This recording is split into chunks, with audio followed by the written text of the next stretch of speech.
என் பெயர் கார்த்திக். இந்த சம்பவம் நடந்து இப்போது 3 ஆண்டுகள் ஆகிவிட்டன.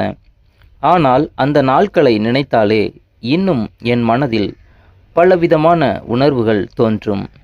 ஒரு நாள் என்னுடைய முகநூல் கணக்கிற்கு சங்கீதா என்ற பெயரில் ஒரு நட்பு அழைப்பு வந்தது. நானும் அதை ஏற்றுக்கொண்டேன்.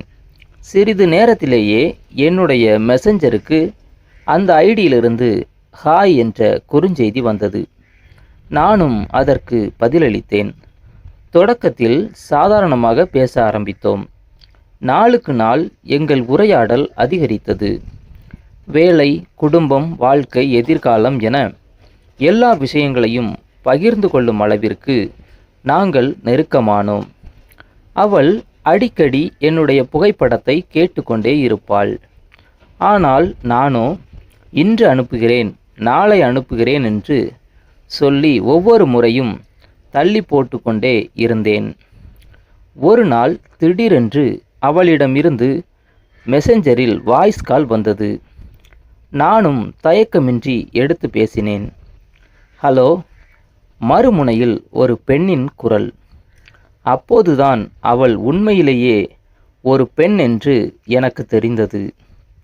அவளுடைய பெயர் சங்கீதா. வயது 29. கோவையில் வசித்து வந்தாள். கணவருடன் ஏற்பட்ட பிரச்சனை காரணமாக தன் அம்மா வீட்டில் தங்கி இருப்பதாகவும் 6 வயதில் ஒரு பெண் குழந்தை இருப்பதாகவும் கூறினாள். நானும் என்னுடைய வாழ்க்கையை பற்றி அவளிடம் பகிர்ந்து கொண்டேன்.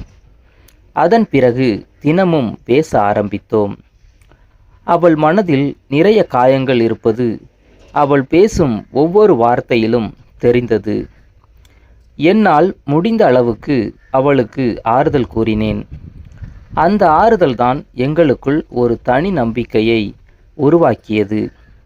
நாட்கள் நகர அந்த நட்பு இன்னும் வலுவானது. ஃபோன், மெசஞ்சர், வீடியோ கால் என எங்களுடைய உரையாடல்கள் தினசரி பழக்கமாக மாறின. ஒரு நாள் மதியம் சுமார் 1 மணி அளவில் அவளிடமிருந்து அழைப்பு வந்தது. கார்த்திக், வீட்டில் இப்போது யாரும் இல்லை, உன்னால் வர முடியுமா? அவள் குரலில் தயக்கமும் எதிர்பார்ப்பும் கலந்திருந்தது. நானும் அப்போது அவள் இருக்கும் பகுதிக்கு அருகில்தான் இருந்தேன். உடனே கிளம்பிவிட்டேன். அவள் வசித்தது ஒரு சிறிய அடுக்குமாடி குடியிருப்பு. 3வது மாடிக்கு வரச் சொன்னாள். கதவை திறந்து சிரித்த முகத்துடன் என்னை வரவேற்றாள். முதல் முறையாக அவளை நேரில் பார்த்தபோது அவள் மிகவும் இயல்பான தோற்றத்துடன் இருந்தாள்.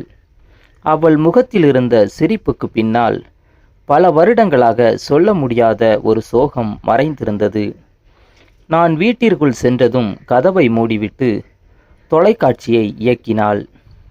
இருவரும் அமர்ந்து நீண்ட நேரம் பேசினோம். தன் குடும்பத்தில் நடந்த பிரச்சனைகள், கணவருடன் ஏற்பட்ட மனஸ்தாபம், குழந்தையை பற்றிய கவலை எல்லாவற்றையும் மனம் திறந்து பகிர்ந்தாள். அவள் பேசும்போது கண்கள் கலங்கின. நான் அவளுக்கு ஆறுதல் கூறினேன். அடுத்த சில நிமிடங்களில் எங்களுக்குள் இருந்த நட்பு இன்னும் ஆழமான புரிதலாக மாறியது.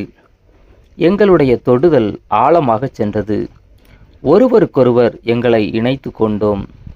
ஒருவருக்கொருவர் மனதிற்கு ஆறுதலாக இருந்தோம். வாழ்க்கையில் மீண்டும் நம்பிக்கை கிடைத்தது போல இருவருக்கும் தோன்றியது. அன்று மாலை அங்கிருந்து கிளம்பும்போது, இது ஒரு சாதாரண நட்பு அல்ல, என் வாழ்க்கையில் மறக்க முடியாத ஒரு அத்தியாயமாக மாறப்போகிறது என்ற உணர்வு மட்டும் என் மனதில் இருந்தது. அந்த முதல் சந்திப்புக்கு பிறகு நாங்கள் இருவரும் அடிக்கடி தொலைபேசியில் பேச ஆரம்பித்தோம். காலை வணக்கம் முதல் இரவு உறங்கும் வரை எங்களுடைய உரையாடல் நீண்டு கொண்டே இருக்கும். அவளுக்கு மனதில் இருந்த பாரம் கொஞ்சம் கொஞ்சமாக குறைய ஆரம்பித்தது. சில நாட்களுக்கு பிறகு மீண்டும் ஒருமுறை சந்திக்கும் வாய்ப்பு கிடைத்தது. அந்த சந்திப்பிலும் பெரும்பாலான நேரம் வாழ்க்கை, குடும்பம், எதிர்காலம் பற்றி தான் பேசினோம். தனிமையில் தவித்த 2 மனிதர்களுக்கு அந்த நட்பு ஒரு மன ஆறுதலாக மாறியது. அதன் பிறகு வாய்ப்பு கிடைத்த போதெல்லாம் சந்தித்தோம். ஒவ்வொரு சந்திப்பும் எங்களுடைய நம்பிக்கையை அதிகரித்தது. அவள் தனது வேலை, குழந்தை, குடும்ப பிரச்சனைகள் என எல்லாவற்றையும் என்னிடம் பகிர்ந்து கொள்வாள். நானும் என்னால் முடிந்த ஆலோசனைகளை சொல்லி அவளுக்கு துணையாக இருந்தேன். ஒருமுறை பேசிக்கொண்டிருக்கும்போது, நீ என் வாழ்க்கையில் வந்த பிறகுதான் மன நிம்மதி என்றால் என்ன என்று புரிகிறது என்று அவள் சொன்னாள். அந்த வார்த்தைகள் என்னை மிகவும் உணர்ச்சி வசப்படுத்தின. ஆனால் எங்களுக்குள் இருந்த இந்த நெருக்கம் எவ்வளவு நாட்கள் நீடிக்கும் என்ற கேள்வி என் மனதில் அடிக்கடி எழுந்தது. காரணம், அவள் இன்னும் சட்டப்படி திருமணமான பெண். ஒரு நாள் அவளுடைய குடும்ப வாழ்க்கை சரியாகிவிட்டால் நான் அவளுடைய வாழ்க்கையிலிருந்து விலக வேண்டிய சூழ்நிலை வரும் என்று எனக்கு தெரியும். நான் நினைத்தது போலவே சில மாதங்கள் கழித்து அவளுடைய அழைப்புகள் குறைய ஆரம்பித்தன. தினமும் பேசிக்கொண்டிருந்த நாங்கள் வாரத்திற்கு ஒருமுறை கூட பேச முடியாத நிலை ஏற்பட்டது. அவள் ஏன் இப்படி மாறிவிட்டாள், என்ன நடந்தது என்ற கேள்வியுடன் ஒவ்வொரு நாளும் நான் காத்திருந்தேன். அவளிடமிருந்து எந்த செய்தியும் வராமல் மாதங்கள் கடந்து விட்டன. முதலில் வேலைப்பளு காரணமாக இருக்கும் என்று நினைத்தேன். ஆனால் நாட்கள் வாரங்களாகவும் வாரங்கள் மாதங்களாகவும் மாறின.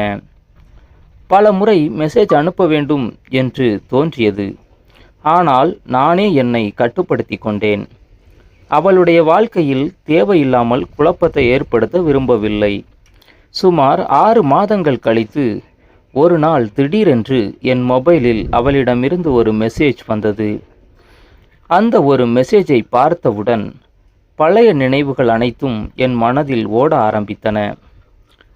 நான் உடனே அந்த செய்தியை திறந்து பார்த்தேன். கார்த்திக், உன்னிடம் ஒரு நல்ல செய்தி சொல்ல வேண்டும். அதன் பிறகு அவள் அனுப்பிய செய்தியை படித்தபோது சில நொடிகள் என்னால் எதுவும் பேச முடியவில்லை. அவளுக்கும் அவளுடைய கணவருக்கும் இருந்த பிரச்சனைகள் அனைத்தும் முடிவுக்கு வந்துவிட்டதாகவும், மீண்டும் கணவர் வீட்டிற்கு சென்று சந்தோஷமாக வாழ ஆரம்பித்து விட்டதாகவும் கூறினாள். இப்போது அவர் என்னை மிகவும் அன்பாக பார்த்து கொள்கிறார். நாங்கள் பழைய வாழ்க்கையை மீண்டும் தொடங்கி இருக்கிறோம் என்று எழுதியிருந்தாள். அதோடு இன்னொரு செய்தியையும் பகிர்ந்தாள். நான் 2 மாத கர்ப்பமாக இருக்கிறேன். அந்த ஒரு வரியை படித்தபோது என் மனதில் பல உணர்வுகள் தோன்றின. சில நொடிகள் அமைதியாக இருந்தேன்.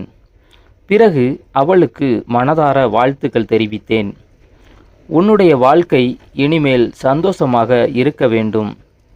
உன் குடும்பம் எப்போதும் நலமாக இருக்கட்டும் என்று பதில் அனுப்பினேன். அதன் பிறகு ஒரு முடிவை எடுத்தேன். கடந்த காலத்தை மீண்டும் நினைத்து யாருடைய வாழ்க்கையையும் குழப்பக்கூடாது என்று எண்ணி அவளுடைய முகநூல் கணக்கை அமைதியாக பிளாக் செய்துவிட்டேன். சில உறவுகள் நம் வாழ்க்கையில் நிலைத்து நிற்பதற்காக வருவதில்லை. வாழ்க்கை என்ன கற்றுக் கொடுக்கிறது என்பதை உணர்த்திவிட்டு அமைதியாக விலகிச் செல்வதற்காகவே சிலர் வருகின்றார்கள். சங்கீதாவும் என் வாழ்க்கையில் அப்படிப்பட்ட ஒரு மனிதர். இன்று 3 ஆண்டுகள் கடந்துவிட்டன. இப்போது அவள் எங்கே இருக்கிறாள், எப்படி இருக்கிறாள் என்று எனக்கு தெரியாது.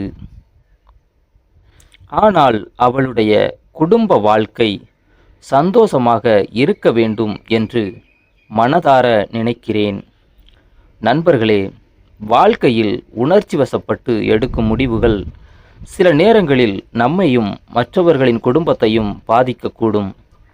அதனால் எந்த உறவாக இருந்தாலும் அதன் எல்லையையும் பொறுப்பையும் புரிந்து கொண்டு முடிவெடுப்பதே சிறந்தது.